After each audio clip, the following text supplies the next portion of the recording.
దసరా పండుగ గురించి తెలియని వారు ఎవరూ ఉండరు. కానీ దసరా పండుగ విశిష్టత గురించి మీకు తెలుసా?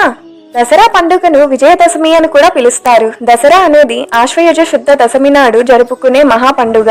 దశహర అంటే 10 దోషాలను తొలగించే రోజు అనే అర్థం కూడా ఉంది. ఈ రోజున చెడు శక్తులన్నింటినీ తొలగించి సద్గుణాలను ఆహ్వానించాలని దసరా పండుగను జరుపుకుంటారు. ముఖ్యంగా ఈ పండుగకు జరుపుకొనుటకు 2 ప్రధాన కారణాలు ఉన్నాయి. దానిలో ఒకటి దుర్గాదేవి మహిషాసుర వధ, మరొకటి శ్రీరాముడు రావణ వధ. ఇప్పుడు మనం దుర్గాదేవి మహిషాసుర వధ గురించి తెలుసుకుందాం. రాక్షసరాజు మహిషాసురుడు కఠోర తపస్సు చేసి ఎవ్వరూ తనను సంహరించకుండా వరం పొందుతాడు. దానితో అతడు దేవతలను, ఋషులను, భక్తులను హింసిస్తాడు. అప్పుడు దేవతలంతా కలిసి తమ శక్తులను సమర్పించి దుర్గాదేవిని సృష్టిస్తారు.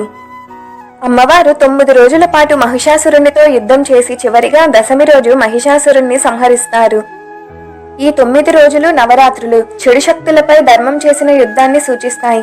10వ రోజు విజయదశమి సత్యం ఎల్లప్పుడూ గెలుస్తుందని ప్రకటిస్తుంది. ఇప్పుడు మరో కారణమైన రామరావణ యుద్ధం గురించి తెలుసుకుందాం.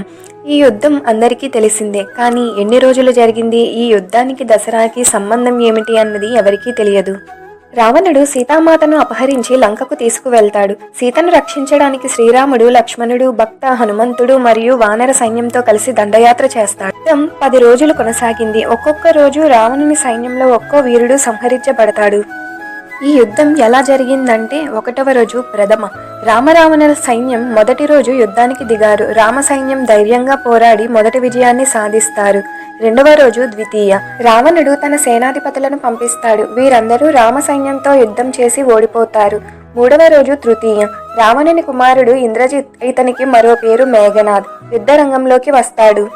అతడు తన మాయాశక్తులతో యుద్ధం చేసి రామలక్ష్మణులను మాయాపాములతో బంధిస్తాడు. కానీ గరుడు వచ్చి వారిని విడుదల చేస్తాడు. 4వ రోజు చతుర్థి. రాముడు రావణ సైన్యంలో ఉన్న అనేక రాక్షస వీరులను సంహరిస్తాడు. వానర సైన్యం ఆనందంతో గర్జిస్తుంది. 5వ రోజు పంచమి. రావణుడు తన మరి ఒక కుమారుడైన అక్షకుమారుడిని పంపుతాడు. హనుమంతుడి యుద్ధంలో అక్షకు కుమారుడిని సంహరిస్తాడు. 6వ రోజు షష్ఠి. మరలా ఇంద్రజిత్ తన మాయాస్త్రాలు ప్రయోగిస్తాడు. ఈసారి అతని శక్తి బాణంతో లక్ష్మణుడిని గాయపరుస్తాడు. లక్ష్మణుడు స్మారక స్థితిలో పడిపోతాడు. 7వ రోజు సప్తమి. హనుమంతుడు ఔషధాల కొరకు హిమాలయానికి వెళ్లి అక్కడ నుండి మొత్తం సంజీవని పర్వతాన్ని తీసుకువస్తాడు. ఆ ఔషధాలతో లక్ష్మణుడు మళ్లీ బ్రతుకుతాడు. 8వ రోజు అష్టమి. లక్ష్మణుడు తిరిగి యుద్ధంలో పాల్గొని ఇంద్రజిత్ ని సంహరిస్తాడు. 9వ రోజు నవమి. ఈసారి రావణుడు యుద్ధంలో దిగుతాడు. రామరావణుల మధ్య ఘోర యుద్ధం జరిగి యుద్ధ నిర్ధారణ లేకుండా ముగుస్తుంది. 10వ రోజు దశమి. రాముడు దుర్గాదేవిని పూజించి ఆశీర్వాదం తీసుకుని యుద్ధంలోకి ప్రవేశిస్తాడు. రామరావణుల మధ్య ఘోరంగా యుద్ధం జరుగుతుంది. భీకరంగా పోరాడిన తరువాత రాముడు బ్రహ్మాస్త్రం ప్రయోగిస్తాడు. అది రావణుని నాభిలో తగిలి రావణుడు సంహరించబడతాడు. ఈ 2 విజయాలను గుర్తుంచుకొనుటకు దసరా జరుపుకుంటారు. ఈ రోజున కొత్త పనులు మొదలు పెట్టడం అత్యంత శుభప్రదంగా భావిస్తారు. విద్యార్థులు పుస్తకాలను, రైతులు పంట పరికరాలను పూజిస్తారు. వీటిని సరస్వతి ఆయుధ పూజ అంటారు. ఇదండి మన దసరా విశిష్టత. ఇలాంటి మరిన్ని విషయాల కోసం మన ఛానల్ ని సబ్స్క్రైబ్ చేసుకోండి. Thank you for watching.